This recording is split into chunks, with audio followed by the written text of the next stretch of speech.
So now, please have a look at two videos from our partners, MACBI and from Peek and Kloppenburg.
Bekannt als Modeeinzelhändler und Familienunternehmen stehen wir für Vielfalt, Tradition und Beständigkeit.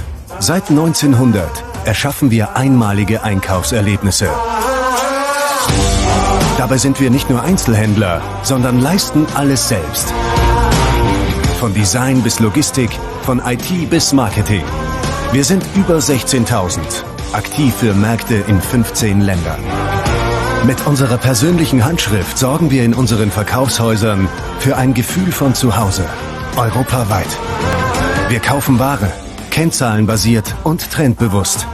Wir machen Mode, zielgruppengerecht, vielseitig und komplex.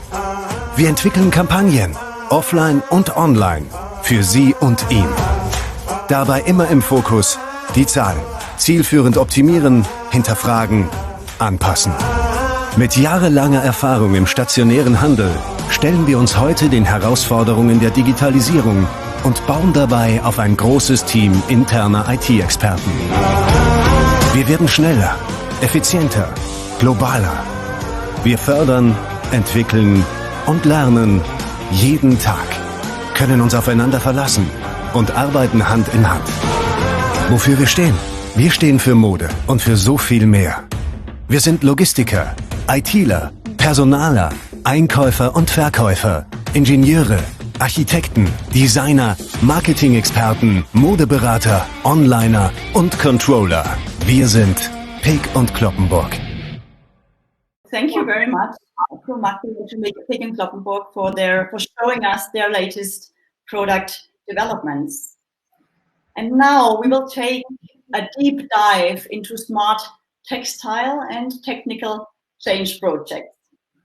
David Schmelzeisen loves to find new technical solutions and develop and produce fashion in a sustainable way.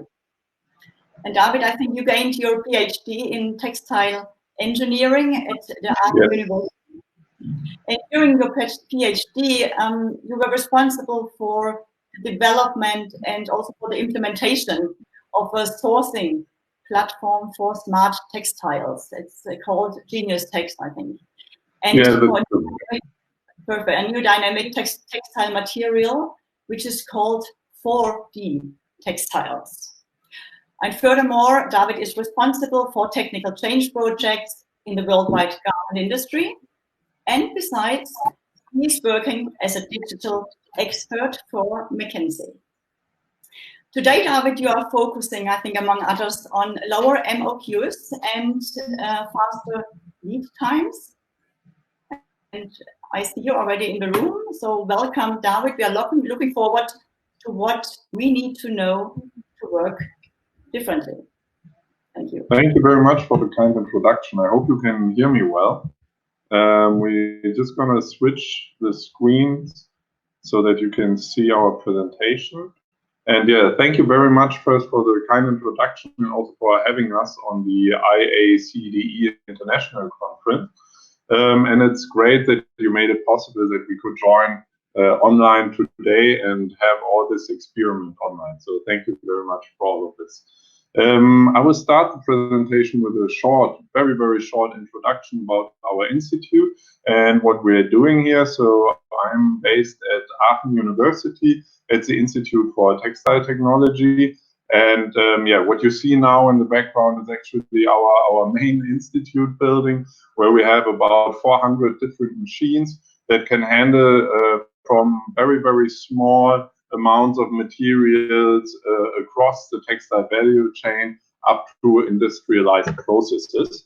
So we can start, what you see on the left is our big building where we can really start to work on synthetic fibers to spin them on an industrial level melt spinning plant. And then we can go into yarns, into fabrics, into composites. And then at the end of the day, yeah, finish with textile products. And that's pretty much where my experience also lies in. So I've always been active in the field of finished goods, started with smart textiles and digital textiles, and then came more and more into the field of fashion.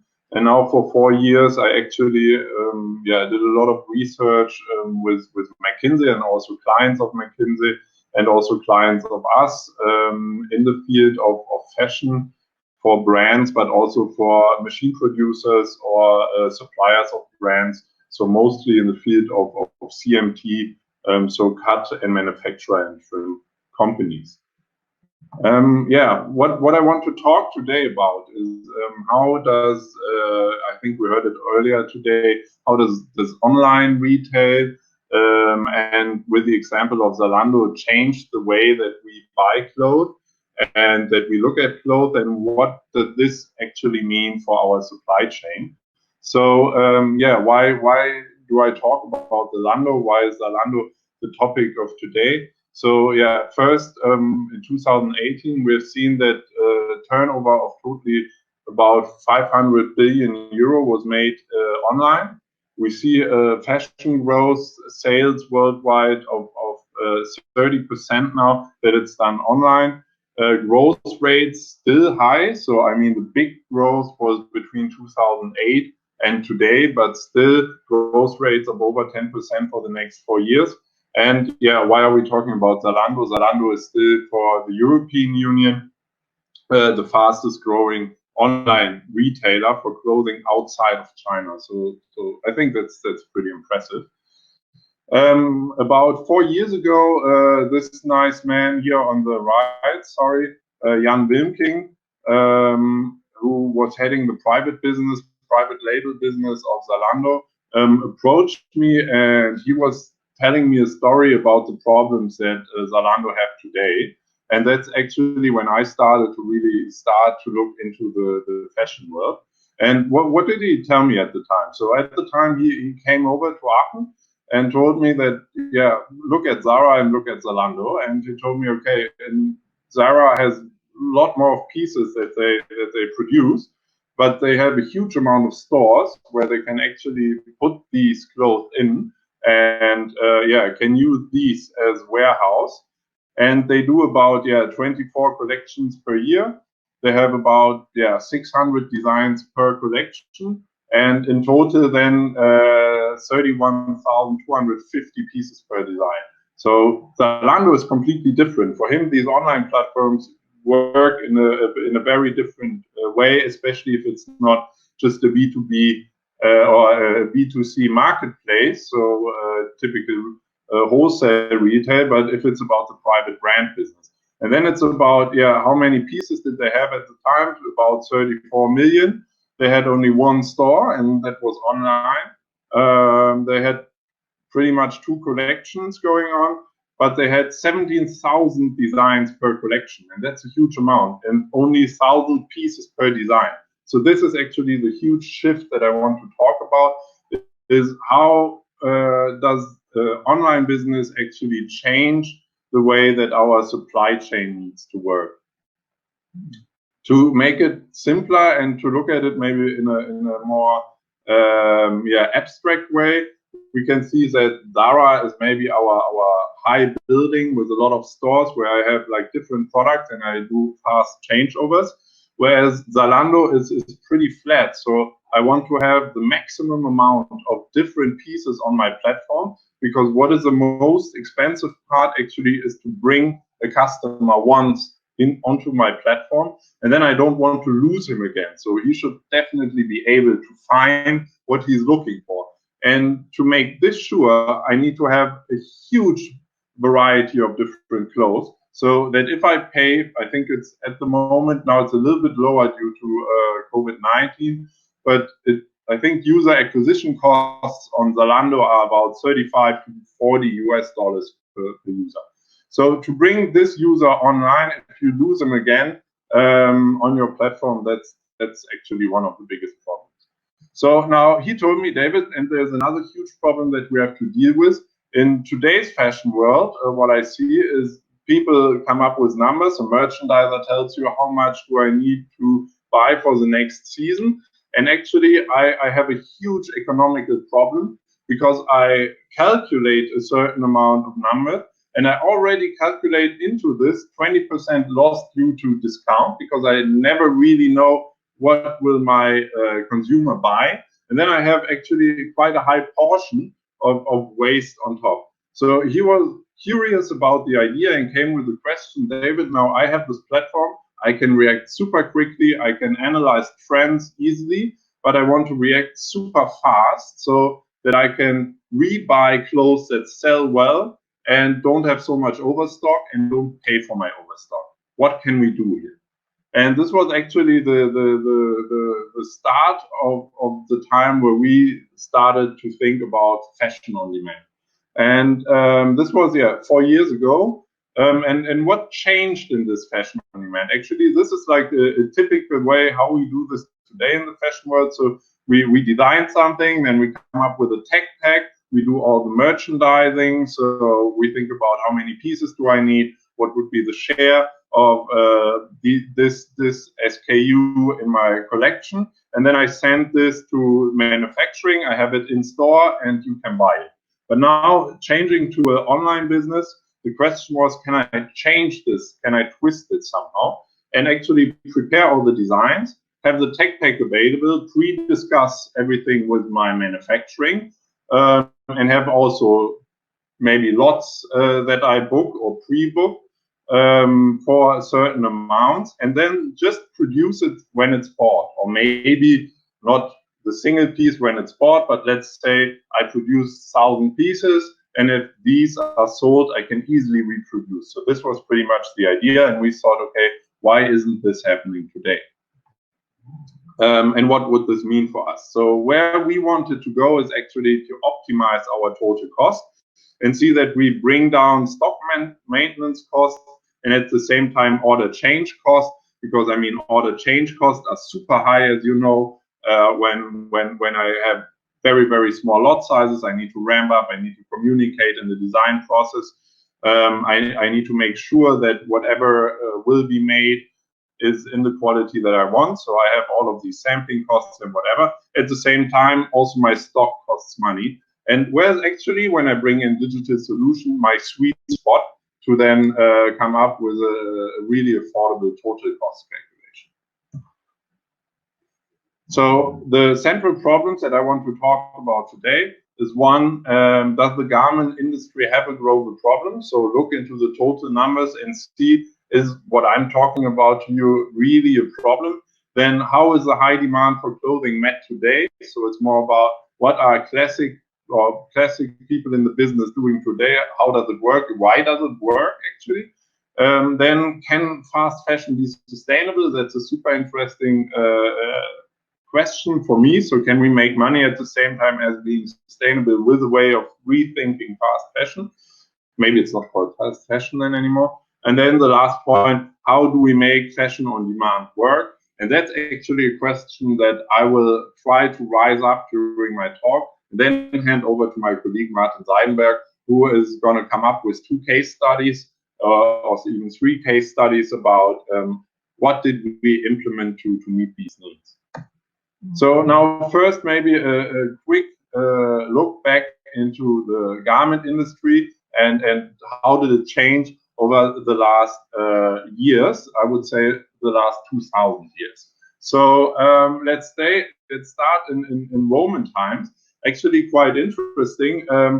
At this point of time, it was manual work to make clothes with a little machinery support. And it was especially slaves that produced clothes for the wealthy masters during the Roman times.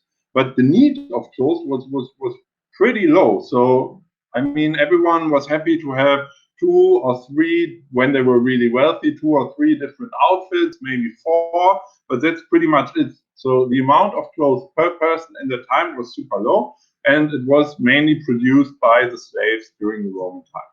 Then in the Middle Ages, it actually commercialized a little bit. So we had tailors that organized themselves in so-called guilds, especially in Germany. This guild setup was very well known. And these people then produced clothes in a more effective way. They had a higher variety of different colors, of different fabrics that they could offer to masters who would like to buy it.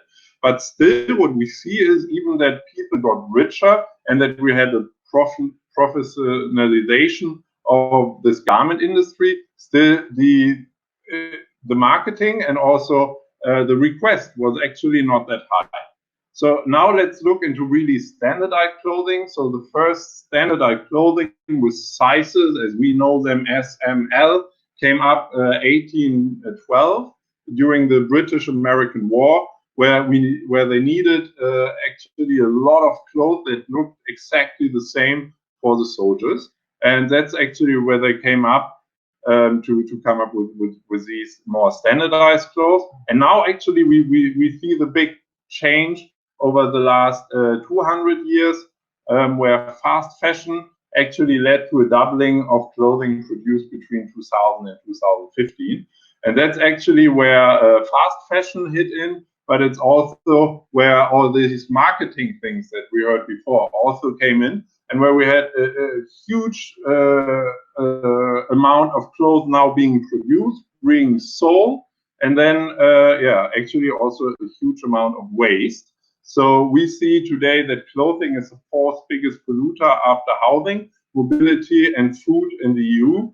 And we have a huge amount of clothes that is now used by each person, coming from maybe 2 kilograms per person in the 1900s, now coming to the year 2018, where we had about 15 kilograms of clothes used per person. So to come up with the first question, do we have a problem here? Can we see a real problem in the industry? And yes, actually, we have 230 million dresses just in Germany that need to be destroyed before they were sold. And if we look back into 2018, for example, H&M had a huge problem with their overstock. They had $4.3 billion in unsold clothes in their warehouses. And I think we will see maybe a similar picture at the moment, where a lot of stuff is not sold. So on average, just to sum up, 20% of the clothes produced are never worn and end up in landfills or incinerated. And I think that's a huge problem, not only for in sustainability aspects, but also economically.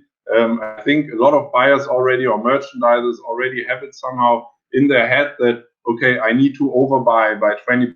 If I have a sales of 80% of everything, that's already pretty good without sales. Yeah, and I think that's where we come in and where we wanted to find new solutions.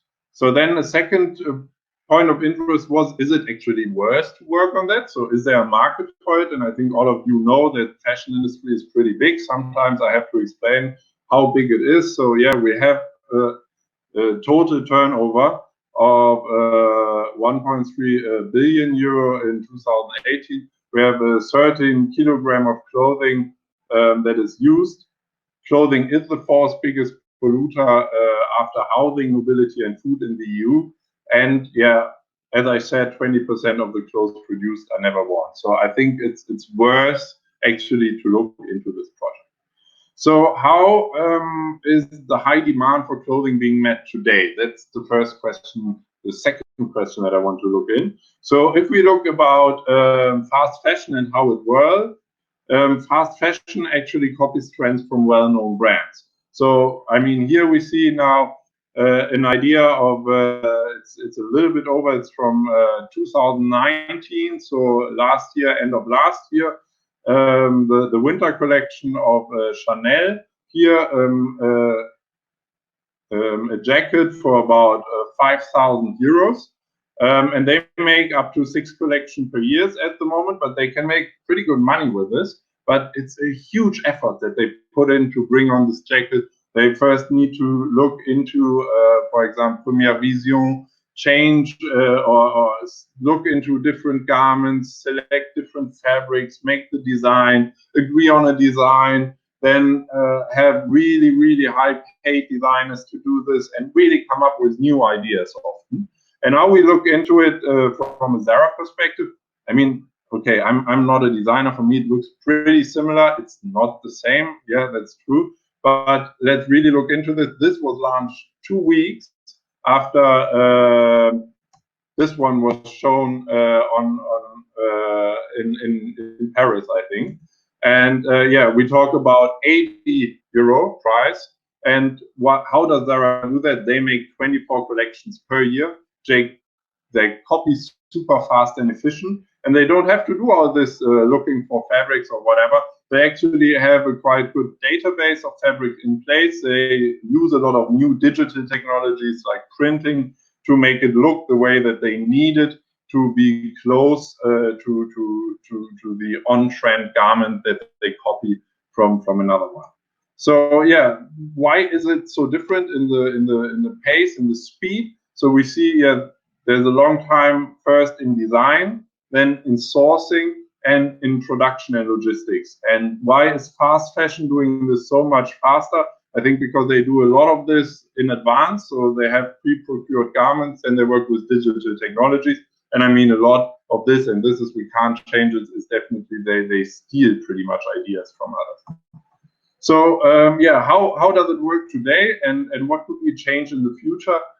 So today, 62% of the clothing is produced in Southeast Asia.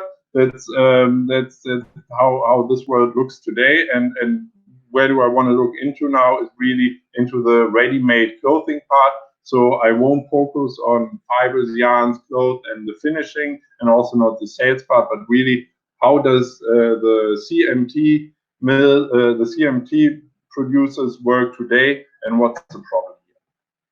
For ready-made clothing, we see, okay, we have storage, cutting, sorting, and sewing. And I think one of the main problems is actually in the way that we produce clothes today, because they are really optimized onto large charges. We see it here at the Toyota, so-called Toyota production system. When I go to Asia, to Sri Lanka, or for example, the Philippines, most of the really well-educated people there in the production, they all had in the last 10 to 20 years some kind of training from the Toyota people. And Toyota is actually optimized on large volume, being flexible, so lean, yes, but at the same time doing really large volumes. And that's actually what they do here. So we see it here, a typical sewing line. So we hand over piece by piece. And yeah, in technical terms, we actually speak of ramp up. So we need a certain amount of time and definitely a certain amount of pieces to be efficient in these processes. And actually these production lines and how they are designed today, they really don't support the idea of flexible and agile production that Martin will show our idea of a more flexible production later on. So yeah, that's to summarize, I think, one of the main parts to focus on in this production and logistics. On sourcing and design, I'll jump very, very quickly through new processes that we see and what's good there. So, I mean, you all know digital design, 3D has been, it has been around for probably 10 years now.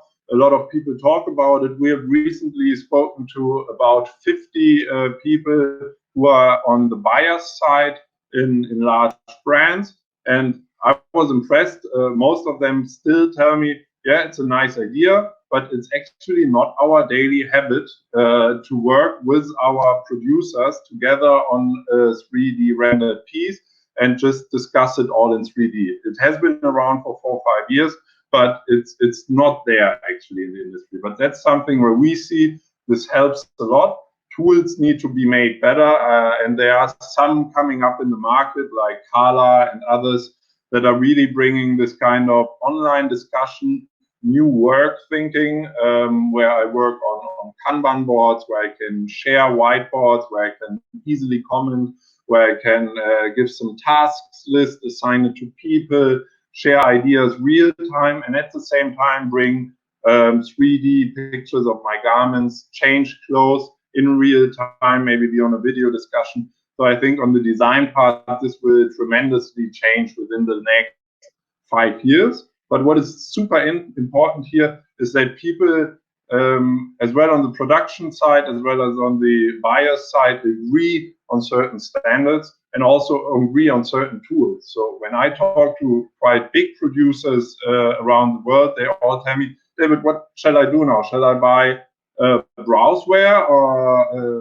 Close 3D, or is Lectra the new one? So who's going to be the next one? I can't invest in all three of them. So that's going to be super important that actually the brands work closely together with our suppliers here.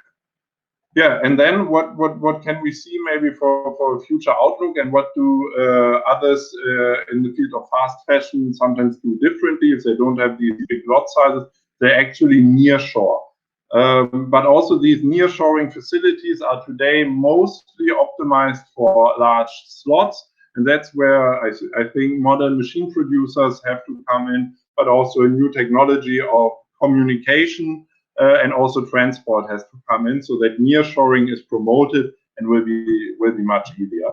And then, yeah, I mean, what Zara does as well is they use their warehouses, their shops as a warehouse. That's super difficult for someone like Zalando. So we came up for Zalando with a solution where we said, okay, we're gonna think also on the designer's perspective of most of the garments that we produce as a never out of stock article, but in a very, very small SKU unit. So we're going to bring it down to maybe 1,000 pieces that we pre-produce and have it always discussed with the producer and agree on terms that we can easily reorder. And if we reorder, we double or we triple the amount of reordered goods. And that's actually something where we came together with some of the producers, especially in Europe, in Portugal. They were super happy about this model because they said, okay, we're going to try it out with you. We're going to do these pre-orders, but you have to tell us how much you're going to order in total, or what you think what you're going to order in total during the next year. And we said, okay, we're going to order maybe with you about 20,000, 30,000 pieces, but we don't exactly know what they're going to look like. They're going to be similar to this NOS piece, and we're going to bring in a modular thinking to change certain details, to change colors, to change trims, to change prints. And then they were super happy because they were like, okay, now we can easily work together. We can take a little bit more money from you, but you gain flexibility. And I mean, by truck at that time, we had a delivery time of about 2 to 3 days. We had reorder times of maybe a week. So in total, we could cover a new 1,000, 2,000 pieces within 10 days to 2 weeks from change design to a delivery in the warehouse, which is super nice, and which the Zalando private brands are still doing actually for quite a lot of their pieces. Yeah, so let's look into this. How is the high demand for clothing being met today? It's bulk ordering of clothes. It's economies of scale, long planning periods, high global sales. I think you guys know that. And then the control of the process using trend-conscious designers and buyers, which is super important. But I think in the future it's going to change a little bit, that they're just going to get some help and support, especially on the communication part, with the people on the production side to be faster in communicating their needs, and then getting super fast samples and also being faster in reorder. So now to the last question, can fast fashion be sustainable? I would say yes, if we don't make it the same as we are doing it today. So just produce pieces all over the world and throw them into our warehouses, but maybe think of a mixture of certain retail spots where we test new styles, have these kind of reorder agreements with agile producers in nearshore facilities, and then be able to actually prevent waste. So bring in new collections, try them, maybe digital, but also try them really in the store, try them with clients, and then be able to reorder super fast. And that's actually where I see that we can make quite a huge change. Maybe even our consumers would pay a little more for our products, but definitely we can get rid of the 20% of losses in stock. So yeah, I want to close all of this by getting back to our idea of fashion on demand, where we really want to change it, that everything is prepared. So please don't misunderstand me. I don't think that we can change a single piece and make it as expensive as our huge order quantities. No, we need some kind of modular systems actually that help us to then get around our ramp up cost. And how could this look like? So we could have, especially on the materials part here on the left, a predefined arrangement of materials. We need really good personal stuff in our production capacities, and we need an overview of all machines available. And then I can actually run an optimization and see, okay, which materials, which parts are well received, and what can I actually assume that my personnel and machines can do. And what I need here is, on one hand side, is modularization for my garments. So I need some kind of toolboxes. I mean, you guys know it, for example, if you configure your new BMW or Mini, you can easily change details. Now for fashion, this needs to look different, I know, but I think we're going to get there, that we have a basic system of, for example, fabric, colors that we can recombine, of technologies and software that helps us to work with this complexity. And then on the other hand, in the manufacturing part, we're going to need more agile manufacturing. And I'm super happy that Martin will now join me and show you in 2 or 3 use cases where we really implemented this, and show you how this could work in the future. So now to summarize my talk, I think that the first question, does the garment industry have a global problem? I think it's clear, yes. We have 20% at least of overproduction, which makes 260 billion worth of waste. I think that's a huge opportunity there, not only from a sustainability aspect, but also from an economical aspect. The second thing is, how is the high demand for clothing being met today? We have mass production in Asia and economies of scale through long planning periods or high turnover. I think this is something that we need to reconsider in the future and think about new business models and how we can make this better. And then, can fast fashion be sustainable? Maybe we can't name it fast fashion anymore after that. But yeah, fashion on demand, I think, is a good idea. It's not about producing single lot sizes. This was the first idea of Industry 4.0. I think that's something that's maybe even too difficult for our consumer, but definitely to too expensive for our production. But if we think in smaller MOQs like 500s or thousands, and being able to reorder amounts very quickly and be easy on the communication on this, this is for me something where I see the future in fashion on demand. And I think it's the time now to rethink garment design and production technologies. And I'm happy that Martin will join me now and help you to rethink this together. Thank you very much. Thank you very much, David, for this thrilling and really very, very interesting global insights on refocusing the supply chain and how the production landscape is changing or has to be changed in future in all fields, like from strategic sourcing to agile manufacturing. So now type in your questions. We open up the chat room again. Type in your questions to David, and maybe I can start with one question, David. Which companies have already successfully implemented the ideas of fashion on demand? I think, yeah, successfully is maybe, I think there's always something to do probably. But yeah, I've spoken to some that were quite, yeah, I would say leading in this field, I would say. So I think, yeah, the last one that I've been speaking to was Tommy Hilfiger. What I saw was really impressive, where they stand right now in the digital innovation field. Then on the design side, I have to say that I was also very impressed by G-Star. So they have a room actually where they can easily design in-house and then be able to react super quickly. Yeah, and then the digital ones, so as well as Zalando, as well as yeah, About You, they are both working on these fields. Our UK people like ASUS, I've seen it less. And actually also Amazon, I have to say, they were super fast on this track at the beginning. What I heard recently, at least from my production people, is that they hired a lot of people who are very experienced from Marks and Spencer.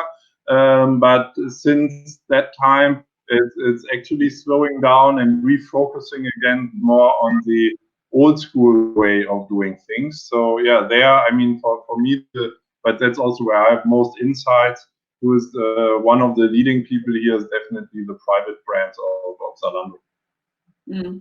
Yeah, thank you very much. And what are the new technologies to meet these trends, David? What do you think, or what is your opinion? What side on this? Yeah, I think it's definitely going to be about. I mean, I think we all now get to know it right now in our time dealing with COVID-19, where we have to adopt very quickly to these digital technologies in communication. I think that's definitely something that's going to be super important during the next years.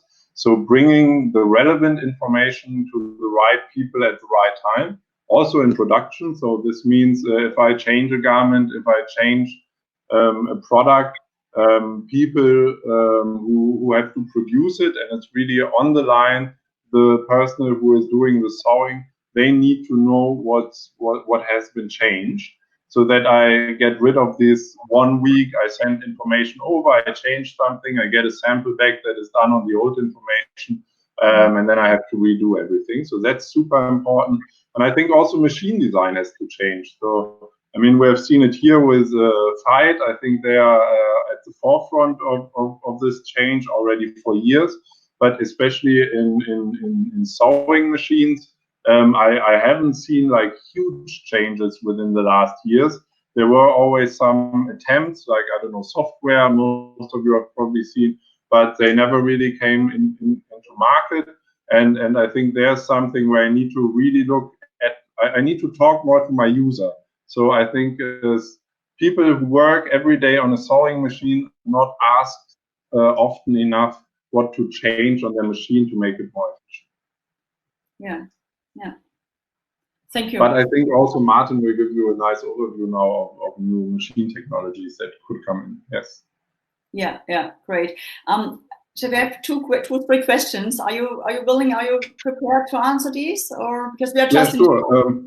perfect. I can't see them right now, so because of the screen, but yeah. Okay, wonderful. So we have one question from Alexander Sextel, and he asked, do you see the crisis as a breakthrough for 3D?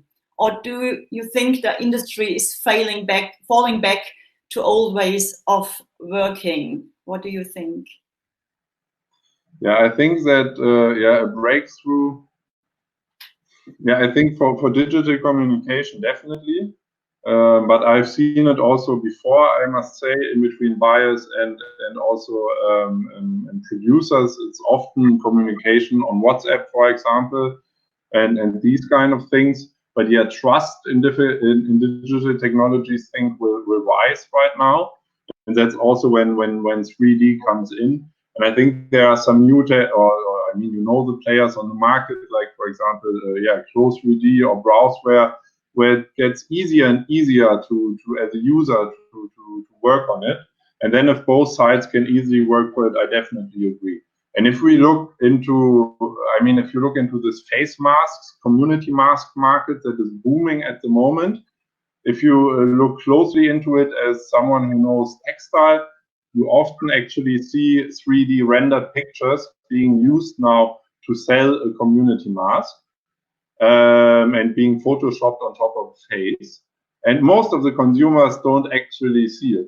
So I think that's now, it's actually a huge opportunity, and people will get to know this and will change it very quickly. Thank you. We have a question from Benoit. What will be the new normal post-COVID-19? How do you expect the apparel supply chain to change with regard to the point you mentioned in your presentation? Mm-hmm. So I hope, I don't know if it's going to be like this, but I hope that especially for the smaller MOQs, maybe more expensive, more less standard, more fashionable products, that they will actually come from a more regional base.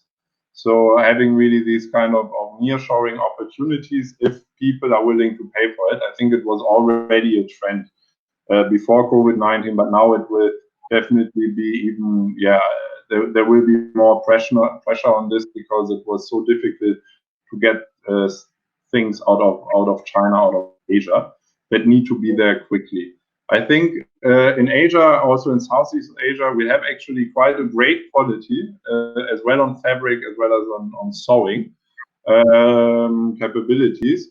And for larger numbers, where I anyway want to ship them in, this still makes sense. And I think this will also stay the same. So if I'm a Tesco, I wouldn't do nearshoring probably, unless there are some tax issues from the US government. But otherwise, I think I would still source it somewhere where the quality is high, and still I get affordable prices. Thank you. So we have one question from Yvonne. She said, we may hear this from Martin in this case in a minute. However, what may be the plan for sewing process to enable FOD on broader scale, as we have very limited to zero capacities left in EU, depending on country? It's super interesting, because actually the capacities, that's an interesting learning that I had the last 4 or 5 weeks. So a lot of people, even here in Germany, called me up and were like, hey, we are actually fabric producers still. So, I mean, we have in Germany some really also high level, like Pen Textile, doing a lot of the high-end stuff in textiles for Nike, for example, or Lululemon, and then ship it over to, for example, Sri Lanka, MIS, where then it's sewn and put into Nike products. So we still have these competences here, but these people were now, in this face mask business, actually, I have the fabric, I want to sew it, I can't export it, so I'm looking for production capacities.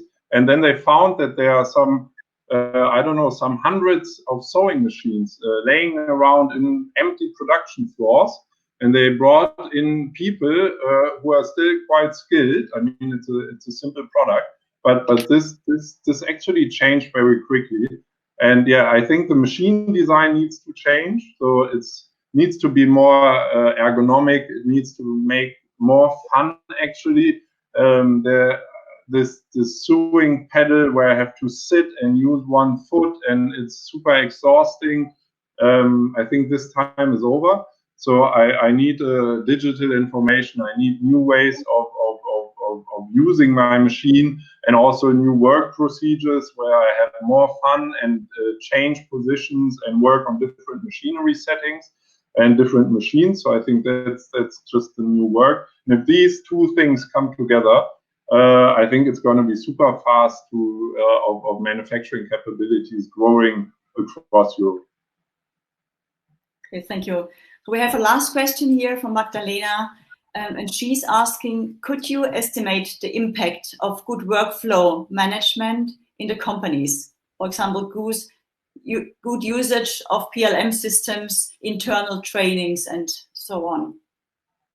Yeah, it's super difficult because I have seen some companies who tried this really hard, maybe by a technology-driven CEO, and then they installed a bunch of different digital tools to help with PLM, with task management, with KPI tracking, and yeah, communication tools across the company, and then again with the manufacturer.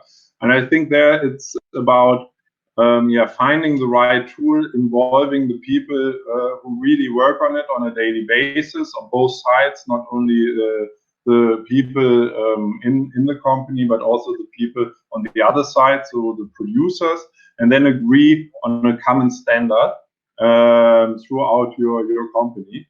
And then it can be very, very efficient, and especially with new tools. Like, I mean, we all know it when we work with the Google Suite or some of the really like digital tools. It's easier, it's more fun. And then I would say there are potentials of definitely 20 to 30% of efficiency, because I just don't need to pick up the phone all the time, call the agent, trace my goods, or also do the same thing within a company. So yeah, as I told you, we talked to about 40 buyers and merchandisers, and they all told me pretty much the same thing of, yeah, then we come together in a room, we show us the different designs, and that's actually super efficient. But we often don't keep track of our decisions, and it's super difficult to do that. And then we have to do it again and again and again, and then it's complicated. So if you use this kind of new work thing where you have digital tools that help you to keep track of whatever you do in real time and with real people in a room, I think then it's going to be much more efficient in the future. Thank you. Thank you. We have Paul Demansky from the US. He's asking, much of what you reference in the presentation would lean towards casual or active wear. How can tailored clothing manage these changes in the future? Yeah, that's an interesting question. I think there it's still, from my point of view, a lot about how you interact with your customer. And I think the personal relation is super important here. That's also something that we can learn out of the crisis. It doesn't need to be in person all the time. I think we can today find very sophisticated digital tools to do that. And I haven't seen many people doing this today. So, I mean, if you look, for example, at Microsoft Surface, not the tools for us as a computer, but as a communication tool. So the big boards, they can have super sophisticated real-time video sharing and interaction, and really do my tailoring. For example, so I have one client in Vietnam who is setting up factories to do quite cheap tailoring on demand. And he is now really looking into this very sophisticated digital communication tools so that he can serve more people around the globe with his solution. Because before this was actually limited to his local markets. Yeah, thank you very much. I think the same would be for made to measure. Peter Jans asked the made to measure procedure. I think it would be very similar to the tailored, right? Yeah, I mean, there one thing that is important to look at here is a case study of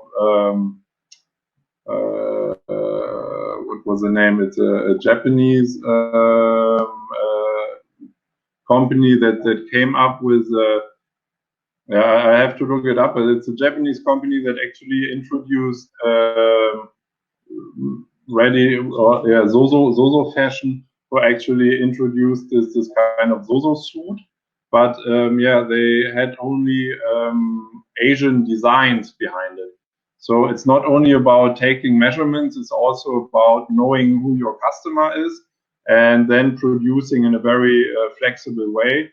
And that's at least what I hear a lot now, that a lot of the fashion brands often lost somehow track of the measurements and the way that clothes are produced at their production facilities.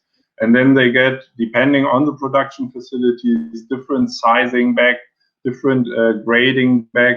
And this is something where everyone has to be or has really to understand, what does my customer look like, and also for different regions. So I can't just take their size. If my design is for an Asian body, it won't work in Europe. And that's something that Zozo Fashion had to learn and had to pay a lot of money for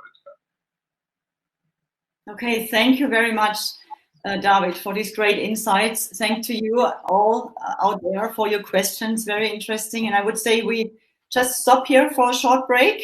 Now grab yourself a coffee, have a breath of fresh air outside, and then we will see you in, let's say, 7 minutes. Okay, thank you Very much.